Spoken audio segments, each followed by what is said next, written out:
E grea lupta, cu nemernicia vieții sau cu semenii tăi. Trebuie să ai sufletul de piatră.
Pentru că ei, în nebunia filozofiei lor, acești getas tous athanatizontas, adică geții care știu a se face nemuritori, au pretins că pot sfida nu doar dușmanul, ci și blestem.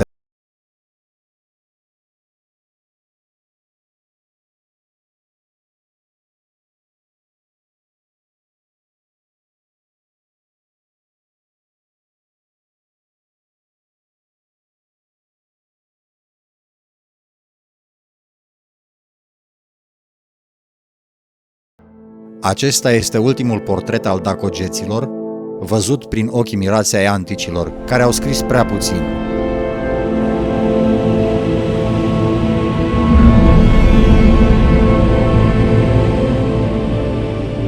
Astăzi, după 2000 de ani, a mai rămas doar tăcerea sculpturilor și liniștea ruinelor din munți să ne vorbească.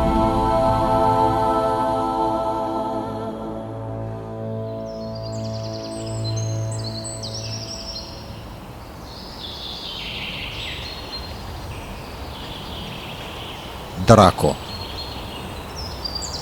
Chipurile de piatră.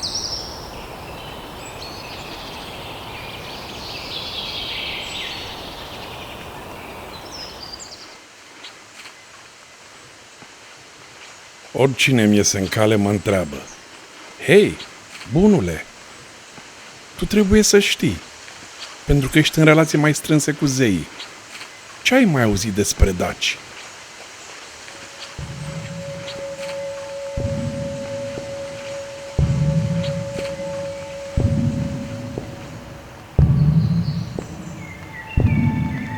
Despre cultura și civilizația acestui popor, cunoscut antichității între Istros, Pontul Euxin și Munții Carpates, adică fluviul Dunăre, Marea Neagră și Munții Carpați, sunt cunoscute astăzi puține lucruri. Ca o predestinare a uitării, cele mai importante scrieri antice despre existența dacilor s-au pierdut în timp. Curioasele opere romane sau grecești De Bello Dacico, scrisă de Ulpius Traianus în jurnal de front al împăratului Traian. Getica, scrisă de Titus Statilius Scrito, medicul împăratului. Istoria Daciei, scrisă de Dio Chrysostomos. Istoria Daciei, cuprinsă în capitolul 22 al lui Appianus. Capitolele despre Dacia din istoria lui Ammianus Marcellinus. Biografia lui Traian, scrisă de Plutar. Istoria domniei lui Traian, semnată de Dio Cassius. Biografia lui Traian, scrisă de Tacitus. Edictul lui Traian. Scrierile lui Plinius cel Tânăr. Poemul lui Caninus Rufus, care a scris în versuri războaiele dacice. Toate au dispărut fără urmă într-o bizară coincidență a istoriei.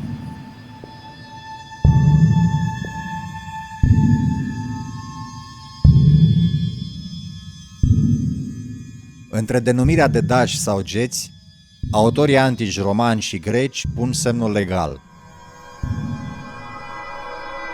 Etnografic, ei făceau parte din marea familie antică a neamurilor tracice, cu care împărtășeau anumite trăsături comune.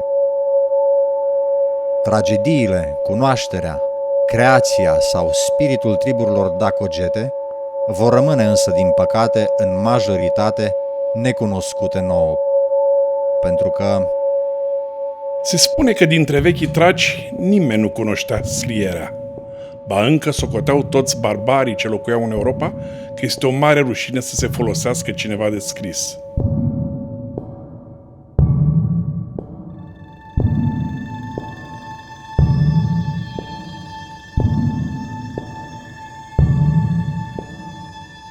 practicarea scrisului de către daci într-o limbă proprie devine așadar puțin probabilă.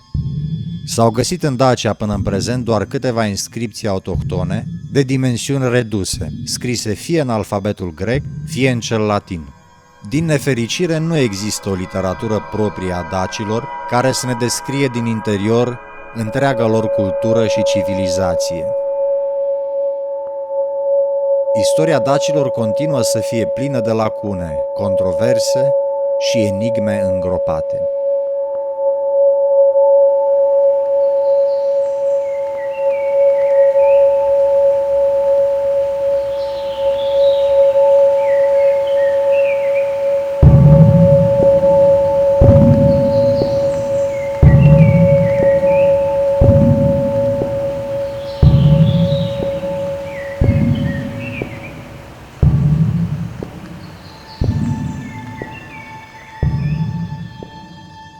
Să ne întoarcem deci în timp, cu teamă, să căutăm.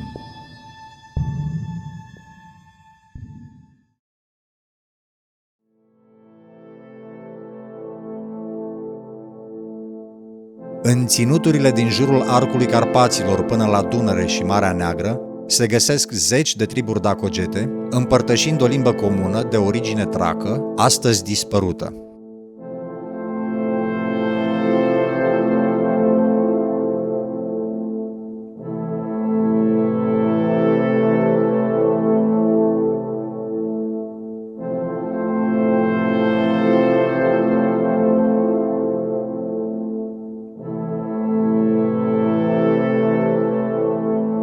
Locuiesc în Dacia, în partea cea mai de miază noapte.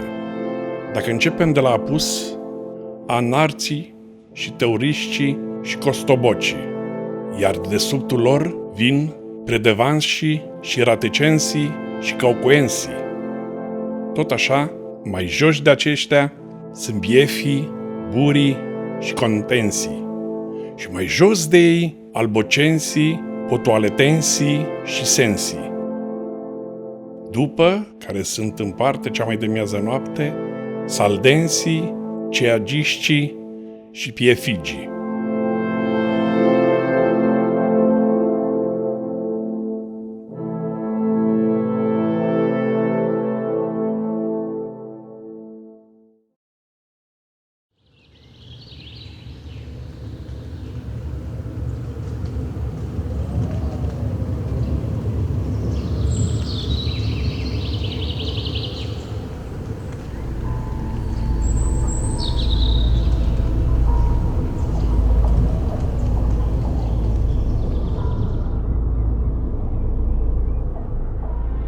Între ținuturile dacilor, cei care se numeau ei însuși lupi sau cei care se aseamănă lupilor, au plecat de-a lungul secolelor multe neamuri, fie nomazi, cuceritori de pripas sau grandioși imperatori romani. Ce au găsit aici? Se întâmplă că am făcut acum o călătorie lungă, drept la Istru și în țara geților. Am ajuns la niște oameni întreprinzători, care nu aveau răgazul să asculte cuvântării, ci erau agitați și tulburați, ca niște cai de curse la potou, înainte de plecare, nerăbdători să treacă vremea, caii pe care râvna și înfocarea îi fac să lovească pământul cu copitele. Acolo, la ei, puteai să vezi peste tot săbii, platoșe, lănci, toate locurile fiind pline de cai, arme și oameni înarmați.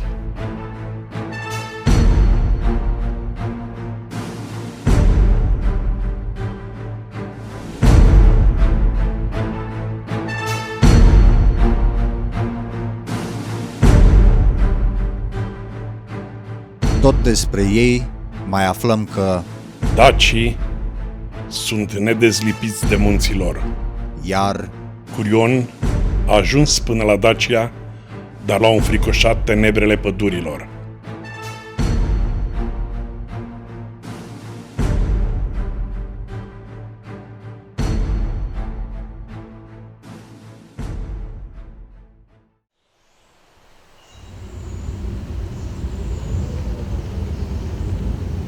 într-adevăr, cum ascunzișurile codrilor stufoși erau bântuite de autohtonii daci, ținuturile sălbatice de la nord de Dunăre îi îndemnau pe îndrăzneții călători sau războinici să scruteze locurile cu teamă. Majoritatea fortificațiilor dacogete sunt poziționate pe înălțimi, în zone greu accesibile, alăturate văilor sau aparate de întinsele ape ale Dunării.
Despre psihologia și temperamentul acestor autohtoni există câteva referințe descriptive utile.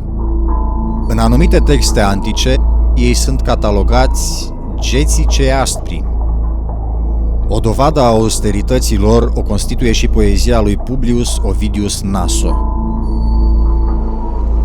Exilat la malul Mării Negre, în toamna anului 8 după Hristos de către împăratul Octavian Augustus, în cetatea colonie greacă Tomis, faimosul poet roman urma să-și trăiască exilul de 9 ani până la moartea sa, în mijlocul geților. Surprinzându-i în câteva versuri, el îi va descrie cu o vizibilă undă de teamă. Geții în amestec sunt greci de pe aici, dar geții cei războinici îi covârșesc pe greci. Călări pe cai puzderii, sarmații și cugeții tot mișună pe drumuri, când vin, când iar se întorc. Niciunul nu-i să n-aibă la dânsul arc și torbă, și cu venind de șarpe sunt unse ale lor săgeți. Au glas și chip sălbatec a idoma lui Marte. Nici barba nu și-o taie, nici părul de pe cap, și mâna lor îndată ce te înjunghe cu cuțitul, căci tot barbalul are cuțit la coapsa lui. Căci doar ei în arcuri și în cucurile pline se bizuie și în cai ce se largă drumuri lungi. Și știu mult timp să rabde și de foame și de sete, dușmanul n-are însă în țara lor să bea.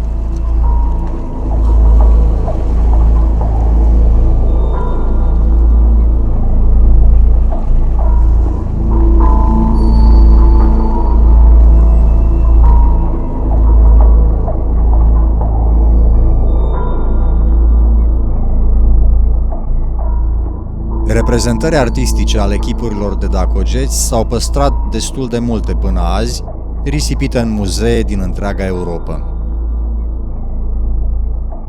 Columna Traiană, fascinantul monument închinat cuceririi provinciei Dacia de către romani, vizualizează 680 de portrete de daci foarte expresive și individualizate.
Alte sculpturi și bazoreliefuri sunt tot creația imperatorilor romani, care, într-un mod bizar, au dedicat unui popor pe care l-au cucerit extrem de multe lucrări.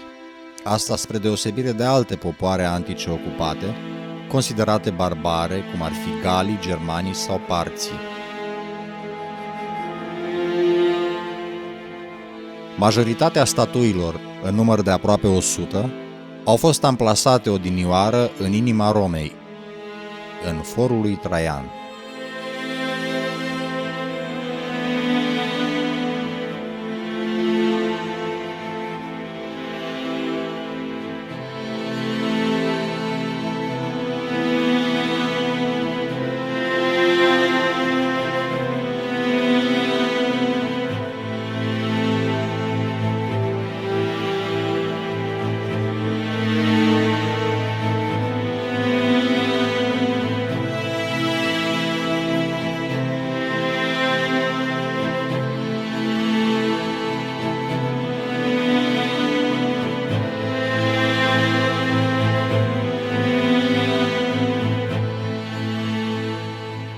Ca o trăsătură comună, toate sculpturile cu reprezentări dacice degajă frapant o atitudine de mândrie, detașare și împăcare cu destinul.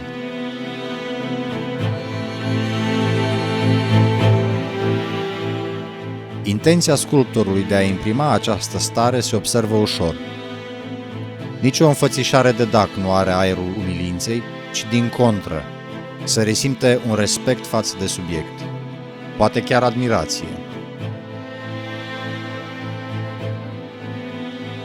Nu vom ști niciodată dacă este la mijloc doar închipuirea talentaților artiști romani sau prizonierii de război aduși la Roma după cucerirea Daciei, după care se presupune că au fost executate sculpturile, au fost într-atât de fascinanți.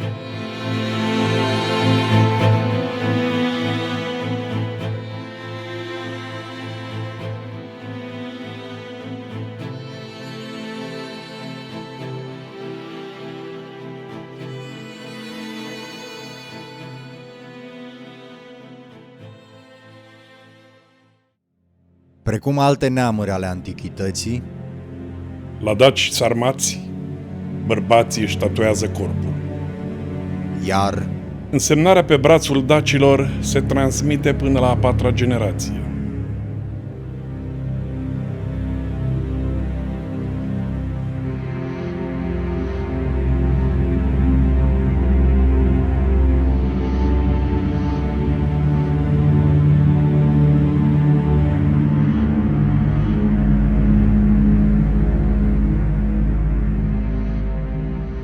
despre spiritul religios și războinic al dacogeților s-a scris cel mai mult.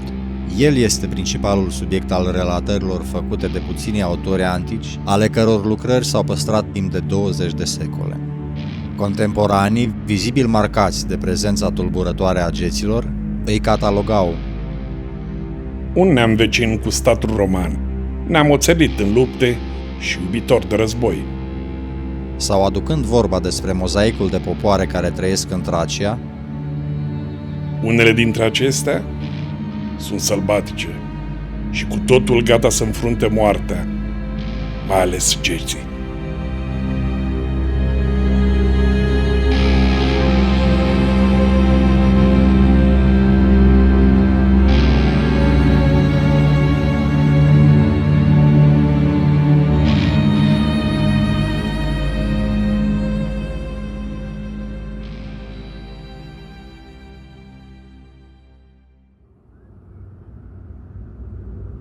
încă din mileniul I înaintea erei noastre, până în secolul II după Hristos, dacogeții stăpânesc și trăiesc în voia lor. Dromihete, Oroles, Rubobostes, Burebista, Cotiso, Decebalus sunt doar câțiva dintre temuții și admirații regi care au stăpânit ținuturile carpatice. Ajungând în fruntea neamului său, care era istovit de războaie dese, getul Burebista i-a înălțat atât de mult prin exerciții, abținere de la vin și ascultare față de porunci, încât în câțiva ani au forit un stat puternic și a supus geților cea mai mare parte din populațiile vecine. Ba a ajuns să fie temut și de romani, căci trecând plin de îndrăzneală Dunărea și jefuind Tracia, până în Macedonia și Liria, a pustiit pe celți care erau amestecați cu tracii și cu ilirii și a nimicit pe de-a întregul pe boi aflați sub conducerea lui Cristasiros și pe tauriștii.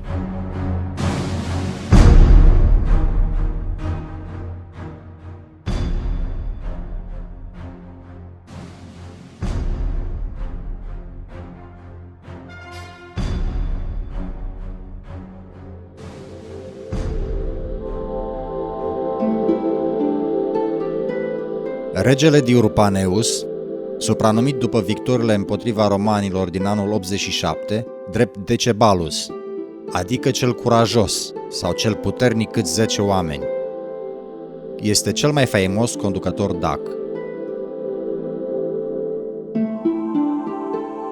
Tot el, după luptele din al doilea război daco-roman dintre 105-106, va prefera suicidul în schimbul captivității și umilinței cu care ar fi fost tratat ca prizonier la Roma.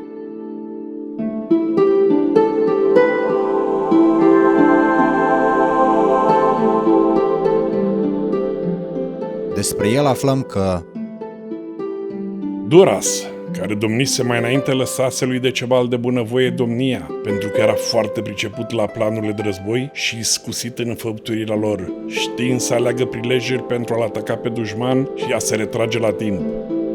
Dibacina întinde curse, era un bun luptător și se pricepea să folosească izbânda, dar și să iasă cu bine dintr-o înfrângere. Din această pricină, multă vreme a fost un dușman de temut pentru romani.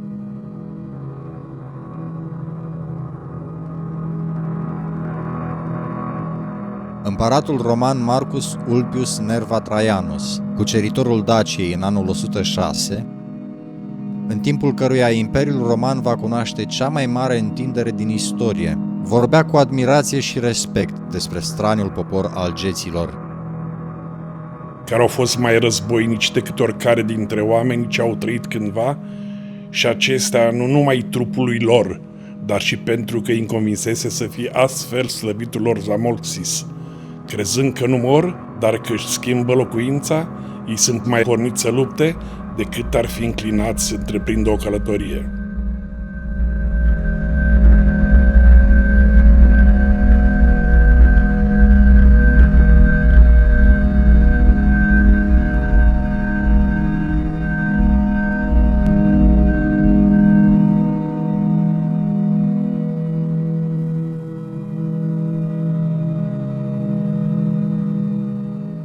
Legătura dintre război și divinitate a existat și va exista în orice civilizație umană. Zeul Marte, zeul războiului, a fost considerat în uriașul Imperiu Roman ca fiind al doilea ca importanță din întregul panteon de zeități, după supremul Jupiter. Sfârșitul eroic în luptă, sacrificiul militar, a avut invariabil ecouri religioase puternice pentru daci. Pentru ei, fluviul Dunăre are conotații spirituale, prezente prin ritualuri și practici inițiatice. Aufidius Modestus susținea că a citit că dacii au obiceiul ca atunci când pornesc la război să nu se apuce de treabă înainte de a bea cu gura o anumită cantitate de apă din istru, ca pe un vin sacru, și înainte de a jura că nu se vor întoarce la lăcașurile părintești decât după ce vor ucide pe dușmani.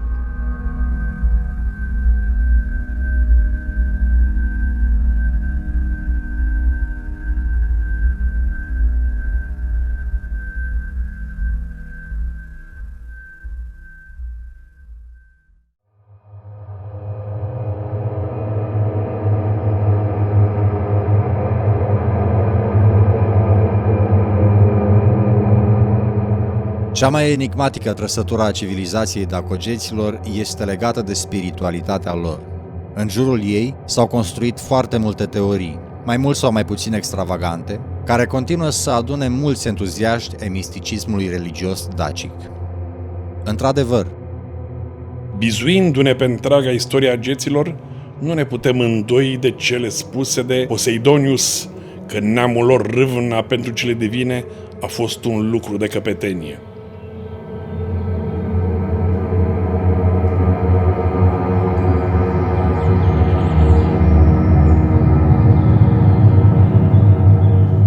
Geții, un neam barbar care a gustat și el din filozofie, aleg în fiecare an un sol spre a-l trimite semizeului Zamolxis.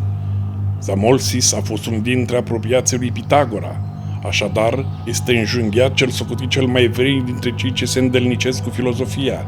Cei care nu sunt aleși se mâhnesc amarnic, spunând că au fost lipsiți de un prilej fericit.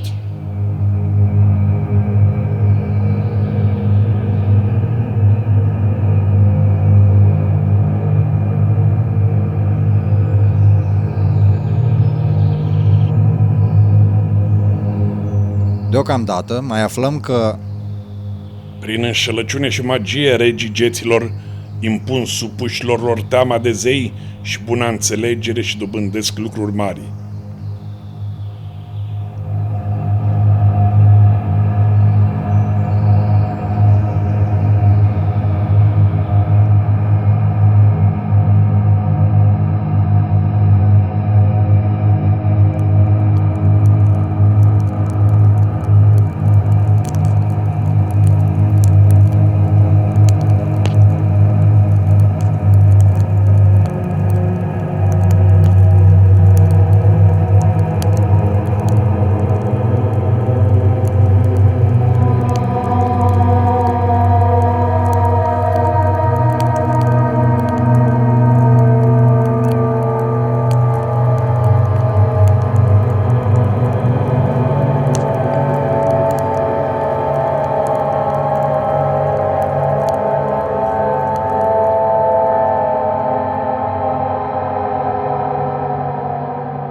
Cheia rezolvării divinaților Dacogete o constituie personajul Zalmoxis, zeu, semizeu sau doar un fabulos înțelept, reformator al vremurilor sale.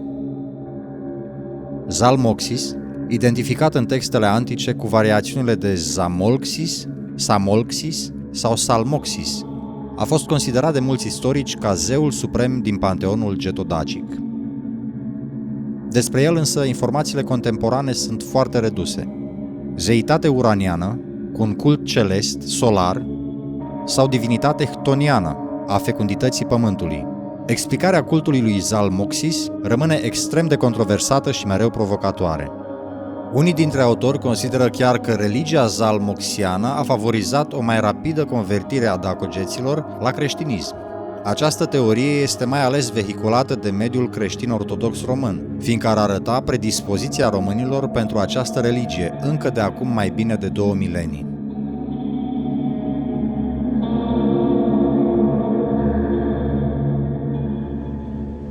După cât am aflat de la eleni, care locuiesc în Elspont și în Pont, acest Zamolxis, fiind un om ca toți oamenii, ar fi trăit în robia la Samos ca slava lui Pitagora, fiul lui Mensarcos. Apoi, câștigându-și libertatea, ar fi dobândit avuție multă și dobândind avere s-a întors bogat printre ai lui. Cum traciul ducea o viață de sărăcie cruntă și erau lipsiți de învățătură, Zamolxis acesta, care cunoscuse felul de viață ionian și moravru mai alese decât cele din Tracia, ca unul ce trăise printre eleni și mai ales alături de omul cel mai înțelept al Eladei, lângă Pitagora, a pus să-i se clădească o sală de primire unde îi găzduia și îi ospăta pe cetățenii de frunte. În timpul ospețelor îi învăța că nici el, nici oaspeții lui și nici urmașii acestora în veac nu vor muri, ci se vor muta într-un loc unde, trăind de-a pururea, vor avea parte de toate bunătățile. În tot timpul, cât își ospăta oaspeții și le cuvânta astfel, puse să-i se facă o locuință sub pământ. Când locuința-i fugata, se făcu nevăzut din mijlocul tracilor, coborând în adâncul căperilor subpământene, unde stătu ascuns vreme de 3 ani. Tracii fură cuprinși de părere de rău după el și îl jiliră ca pe un mort. În al 4-lea an se ivi însă iarăși în fața tracilor și așa îi făcu Zamolxis să creadă în toate spusele lui. Iată ce povestesc elenii că ar fi făcut el. Cât despre mine, nici nu pun îndoială, nici nu cred pe deplin câte se spun despre el și locuința lui de sub pământ. De altfel, socot că acest Zamolxis a trăit cu multă vreme înaintea lui Pitagoras. Fie că Zamolxis a fost decât un om, fie că o fi fost într-adevăr vreun zeu de prin părțile Geției, îl las cu bine.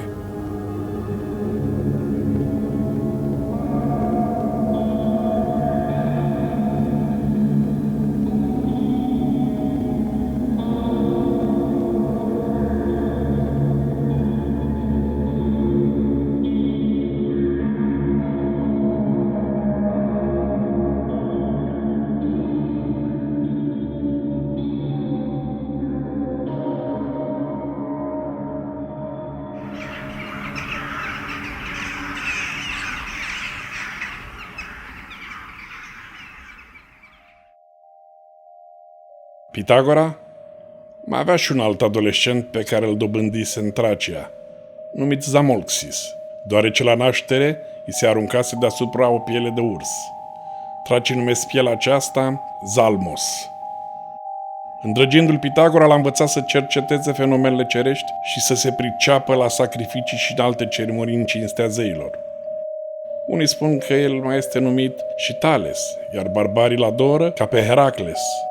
Dionisofanes afirmă că el a fost sclavul lui Pitagora, că a căzut în mâinile hoților și a fost tatuat atunci când s-a făcut răscoala împotriva lui Pitagora și că și-a legat fața din pricina tatuajului. Unii mai spun că numele de Zamolxis înseamnă bărbat străin.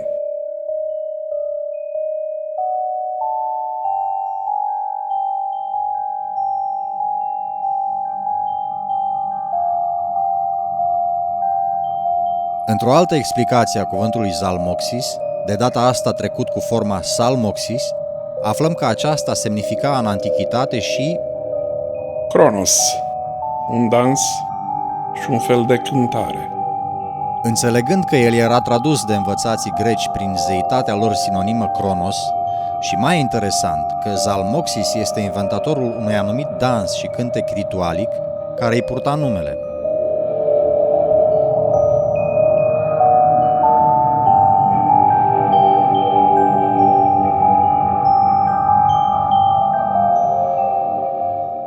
Ca și alți mari întemeietori religioși, personalitatea lui Zalmoxis își dispută acerb caracterul său divin sau uman.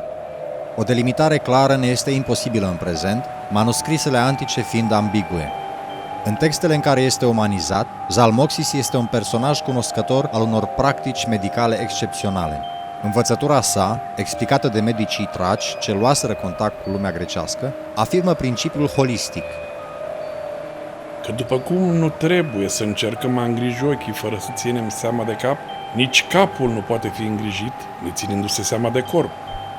Tot astfel, trebuie să-i dăm îngrijire trupului împreună cu sufletul și iată pentru ce medicii greci nu se pricep la cele mai multe boli.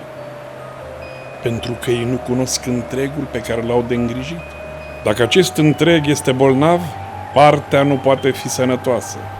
Căci, zicea el, toate lucrurile bune și rele pentru corp și pentru om în întregul său vin de la suflet și de acolo curg, ca dintr-un izvor, ca de la cap la ochi.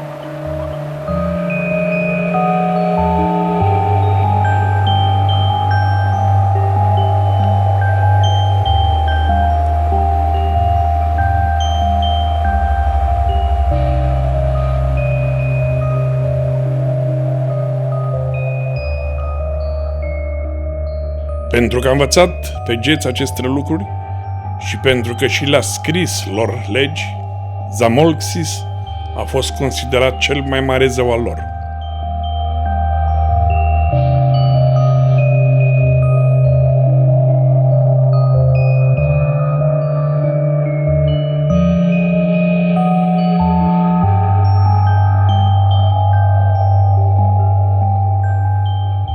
Cea mai fascinantă necunoscută a religiei practicate de Zalmoxis este legată de posibila existență a unor legi scrise, pe care acesta le-a lăsat urmașilor săi.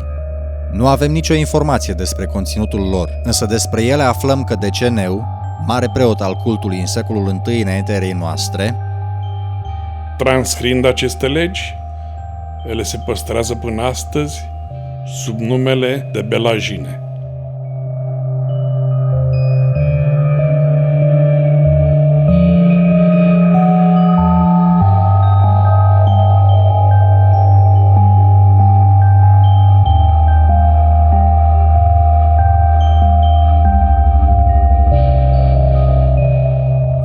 Existența cultului zalmoxian a dispărut însă prematur din istorie, lăsând în urmă nenumărate întrebări și provocări.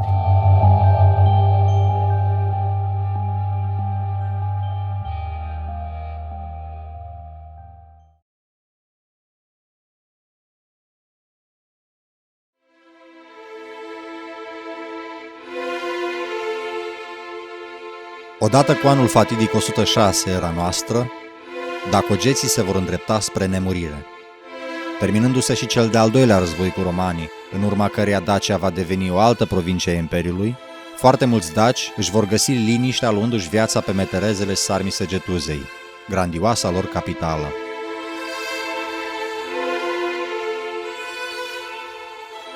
De acum, identitatea lor începe încet și sigur să dispară.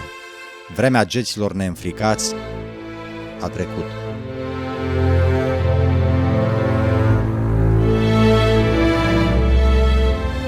Dacii mai supraviețuiesc astăzi doar prin artefactele din muzee și parțial în tradițiile locuitorilor români, aflați în același areal geografic binecuvântat de natură.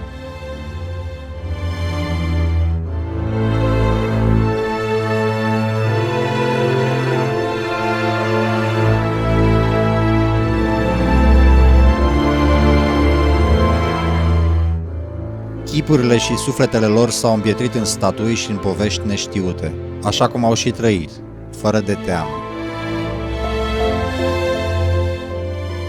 Rămâne totuși misterul, enigma, adâncimea unui răspuns căutat de omenire din totdeauna, pe care geții cu obrăznicie l-au revendicat: știința nemuririi.